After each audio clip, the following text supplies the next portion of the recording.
Every town has a dark side. Are ghosts actually real? If your answer is yes, then that's probably because you've had an experience firsthand.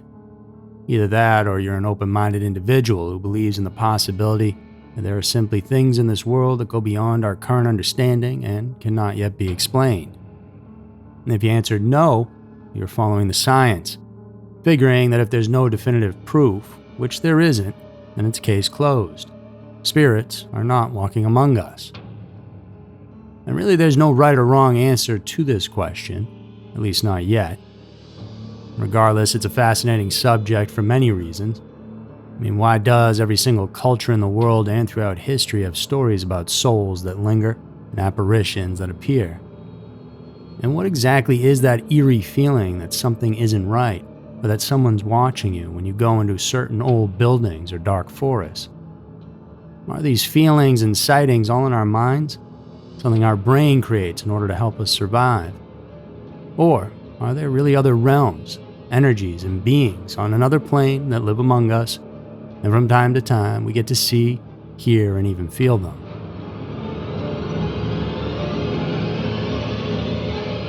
Hey guys, it's Andrew, and thanks so much for tuning into this episode of Every Town, where today we're going deep into the world of ghosts and hauntings. I'm not trying to convince you one way or the other, but together, we'll explore the possibilities that there are some things out there beyond our comprehension. Just keep an open mind, as I assure you, no matter how intelligent we think we are as a species, and no matter how far we've come as a culture, it does not mean we have all the answers to the world's mysteries. And so, let's head all around the world for this one, and find out the truth behind ghosts and spirits.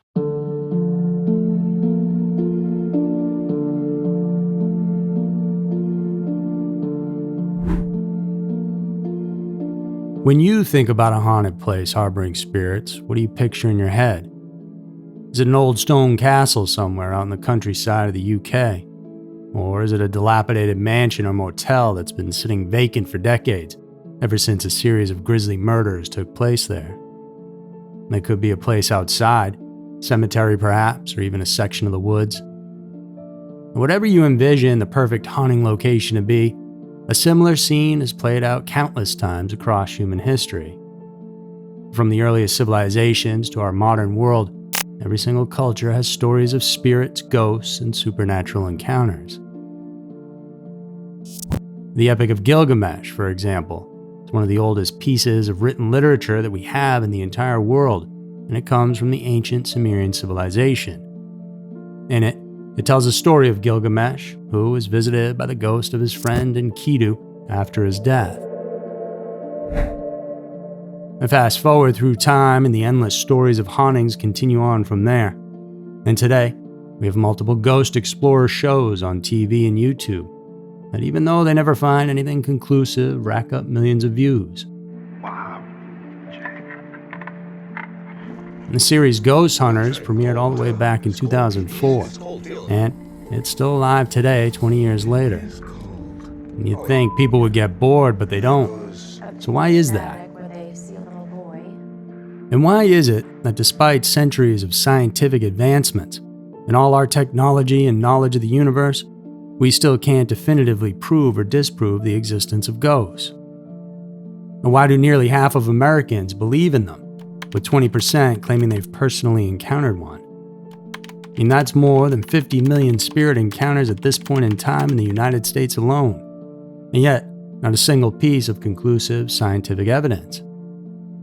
And to answer these questions, let's start from square one to get a baseline. Now, what do we mean exactly when we're talking about ghosts? Every place on Earth has its own word for them. The ancient Egyptians called them Akh. In Japan, they're Yuri. The Romans knew them as Manes. Native Americans speak of ancestor spirits. And Chinese folklore tells of Gui. And different names, different stories, but they're all talking about the same thing: the dead reaching back into our world. In the West, we've come to think of ghosts in pretty specific ways. They're the shadows you glimpse in old houses, The sounds and whispers heard when nobody's there, the lights flickering without explanation, or a cold spot in an otherwise warm room. And sometimes they're vengeful, and sometimes lost, as if they're stuck, echoing past moments over and over like a film playing on repeat. But step outside these familiar ghost stories, and you'll find a world of different beliefs. In some cultures, ghosts are guardians, watching over their families. In others, they're messengers between our world and whatever lies beyond. The Japanese yuri are tied to specific emotions, usually rage or sorrow. And ancient Romans believed their ancestor spirits could be called home for dinner once a year. And what's fascinating isn't how different these beliefs are, it's what they share. From the smallest tribal society to the largest modern nation, humans everywhere believe that some part of us actually survives death, something conscious, the soul. And it can peer back through the veil and sometimes reach through it. The details change in each encounter, but this core idea has followed us through all of human history. And so if spirits of the dead returning to our world is such a universal belief, how is that possible? Well, lucky for us, science has been digging into these questions, and this is what they quote-unquote found.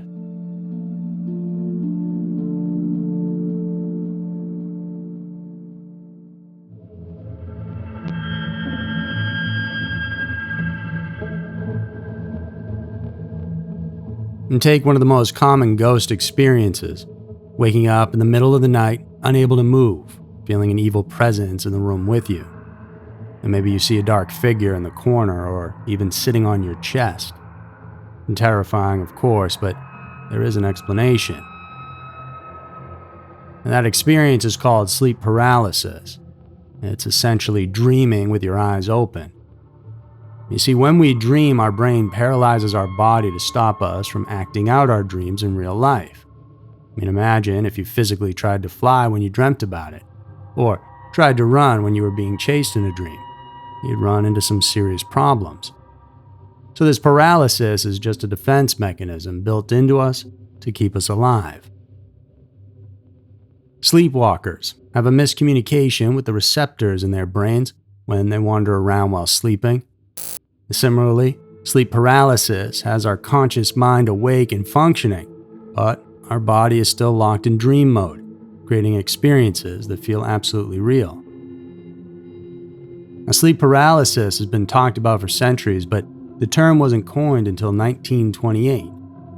Before that, many people didn't know what was happening to them, so you can understand why they would run around town with terrifying stories to tell. And so that can certainly explain away some ghost stories, but not all of them. And what about all those ghost encounters people have in broad daylight? And that figure someone saw floating through their kitchen at 2 p.m. on a sunny Tuesday. A friend swearing they saw someone in the rearview mirror of their car, sitting in their empty back seat. And those people weren't sleeping. They weren't paralyzed in bed. They were wide awake, going about their normal day. Well, it turns out that science has a say here too. They say that our brains are actually playing tricks on us all the time and we don't even know it. Did you know that you can see your nose at all times in your field of vision, but your brain just ignores it, so you don't actually see it? But that doesn't mean it's not there. In a similar vein, scientists have discovered that our brain has a habit of finding patterns in random things. It's called pareidolia. You experience it when you look at a cloud and see an elephant or face, or when you're sure that tree branch outside your window looks exactly like a person. Our brains are literally wired to create meaning from chaos, to the point where we might see faces or figures where none exist. You know what? This could explain a lot about ghost sightings, at least partially. You ever notice how no matter where the stories come from or in what century, ghosts always look like people? Even when it's known deep down they aren't seeing an actual person, somehow it still has a human shape. It's never a floating triangle or giant cube. It's always a figure, a shadow person, something with arms, legs, and a head. Our brains being hardwired to look for human shapes and faces is part of how we've been able to survive for hundreds of thousands of years. It's like we've got a built-in person detector that sometimes goes into overdrive. When it does, it turns that weird shadow in your hallway into a figure, or that pile of clothes on your chair into a person sitting there in the dark. So that also explains away many instances of ghost sightings. But what if objects are actually moving in your house, or there are real footsteps being heard when no one's there? And what if multiple people in the home are all experiencing the same terrifying things? Now, how do you explain that?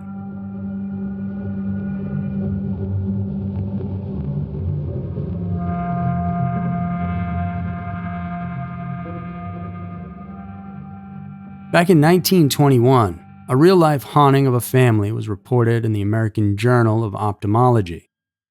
The story all began in an old house lit by gas lights, with servant quarters and hidden passageways, the perfect setting for something creepy to go down.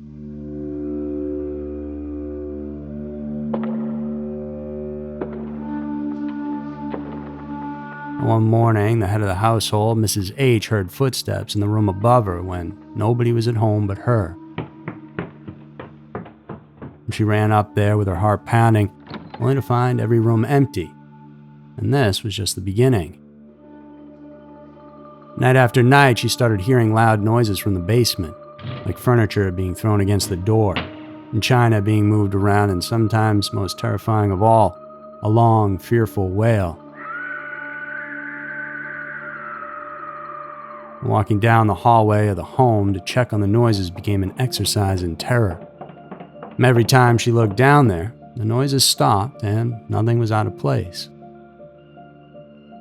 She began to feel like someone was following her around the house, always about to reach out and touch her. She thought she was going crazy, but then her 4-year-old son started having experiences too. And one morning he came into her room with fear in his eyes, asking why she'd been calling him. "I didn't call you," she said. "Well, who was it then?" he insisted, his eyes wide with terror. The haunting got worse. Mrs. H would feel the bed covers being yanked off her at night, and sometimes she'd feel a sharp smack on her shoulder. One evening, she even woke up to see 2 figures sitting at the foot of her bed, a man and a young woman in a large hat. And she lay there, paralyzed with fear, unable to move or scream.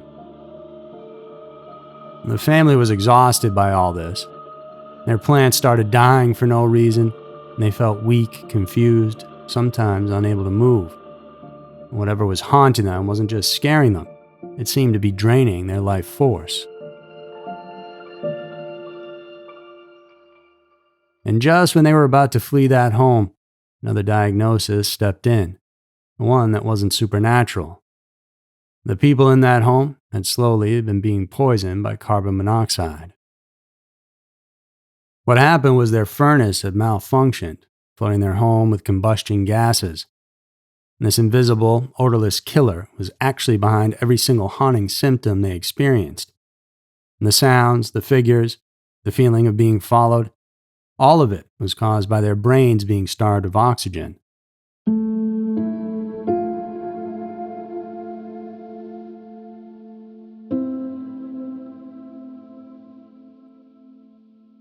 But now here's where things get really interesting.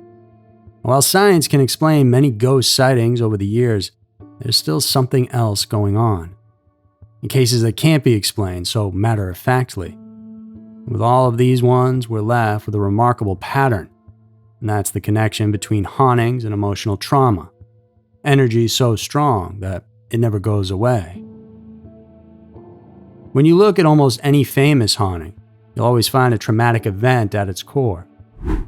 The White House, that's supposedly haunted by Abraham Lincoln's ghost.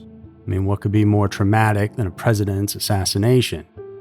The White House has to be haunted, right? I mean, and maybe again, that's us thinking it has to be haunted. But so many, yes. But my phone rang. It woke us up in the middle of the night. We had a fireplace in our room, and all of a sudden, we started hearing like 1920s piano music as clear as day, coming through out the of the fireplace. The RMS Queen Mary, now a floating hotel in California, is said to be haunted by those who died aboard during its service in World War II. This is it. This is the room. Room B340. This was completely gutted out back in the 80s. Now you can see it's completely redone and ready to go.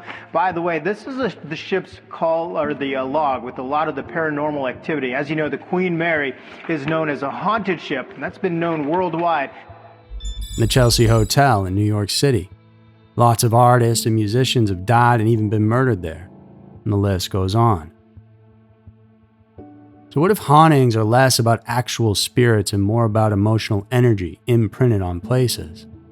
I mean, think about it. We already know that trauma changes us physically. The PTSD can literally alter brain structure.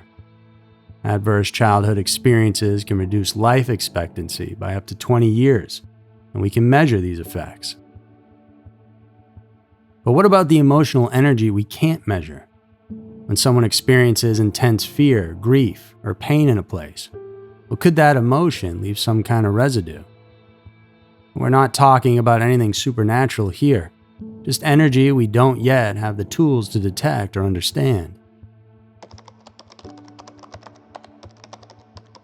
In 2021, a YouGov poll found that 41% of American adults believe in ghosts.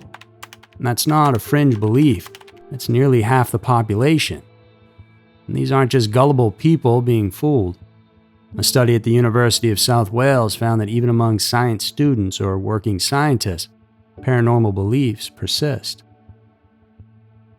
And what's particularly fascinating is how ghost experiences often cluster around places with dark history. Take Salem, Massachusetts, site of the infamous witch trials. The markings on this map, 1700. that 72-year-old Thomas Brophy has kept in his family, And this area here shows what was, as it says here, Gallows Hill. coincides with what the city of Salem confirms this week to be the exact site of the infamous hangings of 19 people It's the probable place of executions. from the 1692 Salem witch trial. The Howard Street Cemetery there, where Giles Corey was pressed to death with weights in 1693, has been associated with haunting stories for centuries. But is it actually Corey's ghost walking the grounds? Or is it the residual energy of that horrific event as a whole, still echoing through time? The Laurie Mansion in New Orleans is another one. Unexplained scratches on visitors' arms, the overwhelming feeling of sadness that hits people when they walk inside, the phantom screams that echo through the slave quarters. Are these really the ghosts of tortured slaves walking the halls?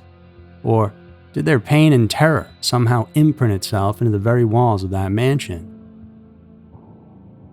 The concept of residual haunting suggests that traumatic events can somehow imprint themselves on a location.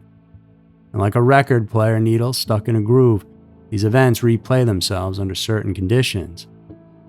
This might explain why so many ghost sightings involve seeing the same scene play out repeatedly. A figure walking down a hallway, a child crying in a specific room, footsteps following the same path. And this theory aligns with what we know about trauma in the living. Traumatic events can root people in time, causing them to repeat patterns over and over, unable to move past the pain. And just as a person with PTSD might relive their trauma through flashbacks, perhaps places can hold on to and replay their own traumatic memories. And when you go into a place that has a certain vibe, in this case a bad one, well, that vibe you feel is an actual thing, not just in your mind.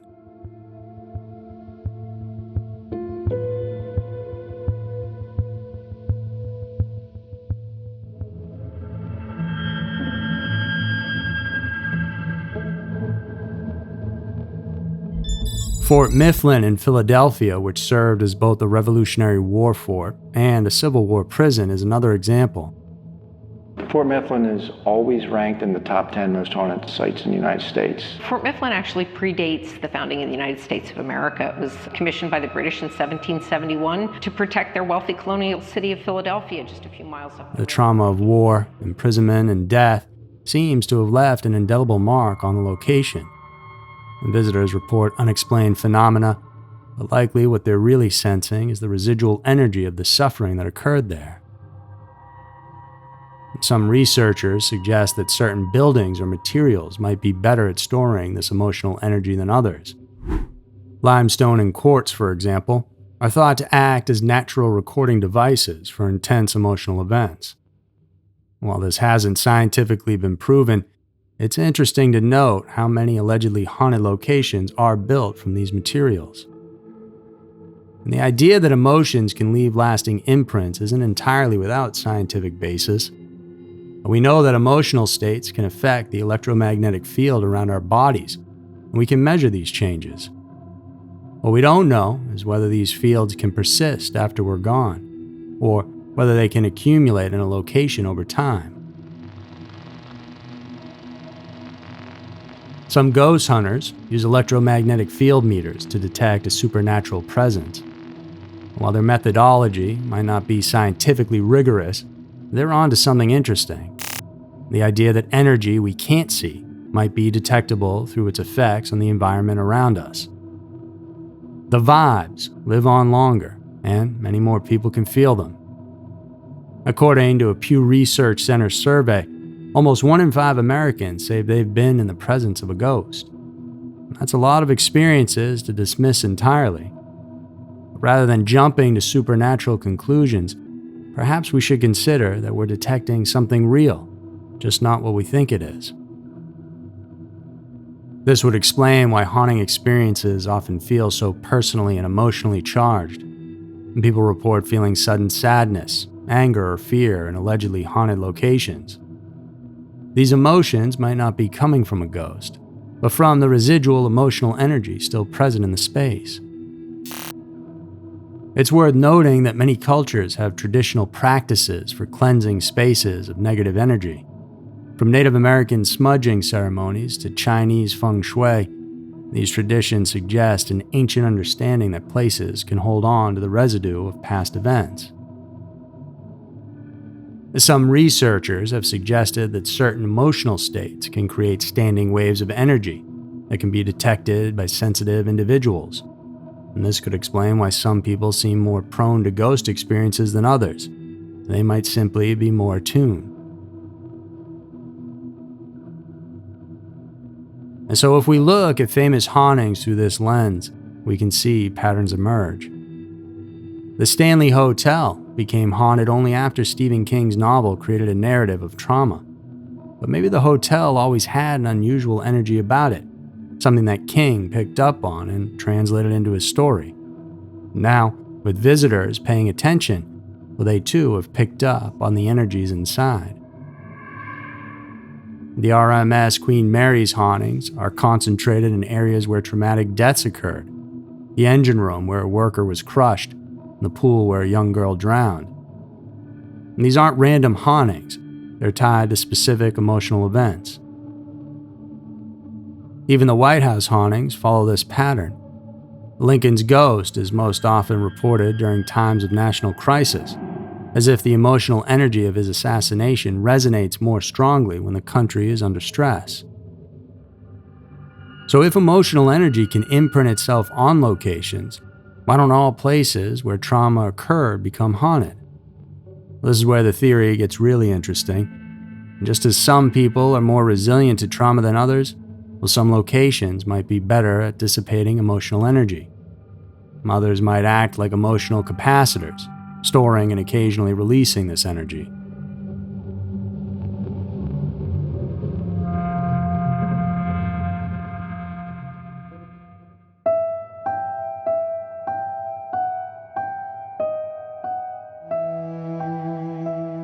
So in the end, what really are ghosts and hauntings?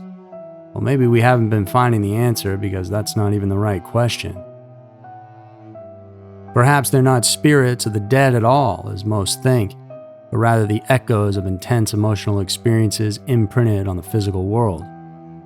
And this would explain why ghost stories are universal across cultures and throughout history, because human emotional experiences are universal. This doesn't make ghost experiences any less real or significant. If anything, it makes them more profound. And every haunted location becomes a record of human emotional experience, a place where the present can't let go of the past. And if we pay closer attention to the feelings we get, rather than forcing some sort of understanding on them, we might discover that the line between the emotional and physical worlds is more blurry than we ever suspected. And in that blurry space, perhaps we'll fully understand what people have been experiencing for thousands of years.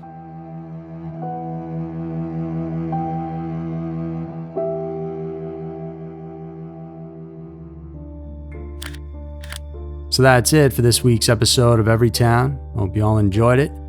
And check us out on Patreon for exclusive episodes each week and an entire library of 200 additional episodes. And remember to come back next week for another one here, filled with scary, strange, and mysterious stories. Because you never know, maybe your town will be next.